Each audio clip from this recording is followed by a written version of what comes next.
Guys আমাদের বাংলাদেশের ভিতরে মোস্ট আর সব থেকে ডেঞ্জার স্নাইপার প্লেয়ার কিন্তু ফ্লিকার ভাই, ঠিক আছে।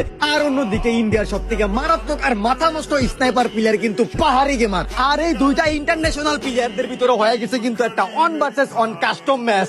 আর এটাই কিন্তু আমাদের টিবোলার ভাই অনেক সুন্দর করে দেখায়ও দিছে। এখন তোমাদের ভিতরে অনেকেই ভাবতাছো এই দুইটা দেশের ভিতরে কোন দেশটা জিততে পারছে, বাংলাদেশ নাকি ইন্ডিয়া? তাহলে চলো তোমাদেরকে দেখায় দেই কে ছিল ওই দুজনের ভিতরে সব থেকে সেরা। তার আগে তোমাদেরকে একটা কথা বলি, ঠিক আছে গাইস, তোমরা যারা কম টাকার ভিতরে বেশি বেশি ডায়মন্ড টপ করতে চাও এখন এই ক্যাম্পটা হবে চলে যাও, ঠিক আছে। আর এই ক্যাম্পটা হবে কিন্তু 5 টাকায় 25 ডায়মন্ড পেয়ে যাবে তোমরা। তার থেকেও বড় কথা এই ক্যাম্পটা হবে লিংক কিন্তু আমার টিকটক বায়োতে দেওয়া আছে। তাছাড়া তোমরা যে কোনো ওয়েবসাইট বা ব্রাউজারে সার্চ করো এই ক্যাম্পটা সবার আগে চলে আসবে, ঠিক আছে।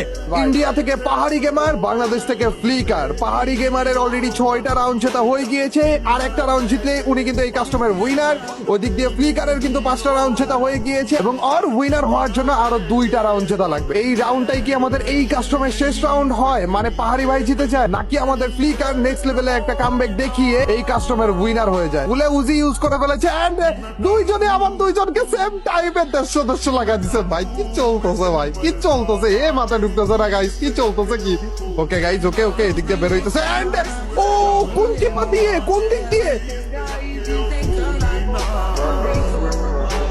अरे यार ফ্লিকার অলরেডি আরেকটা শট লাগিয়ে জিতেও গিয়েছে ভাই। 6-6 রাউন্ড হয়ে গেছে ভাই। ফ্লিকার কামব্যাক করে দেখিয়েছে। 6-6 রাউন্ড, পাহাড়ি ভাইয়ের 6 রাউন্ড এবং ফ্লিকারের 6 রাউন্ড। Last round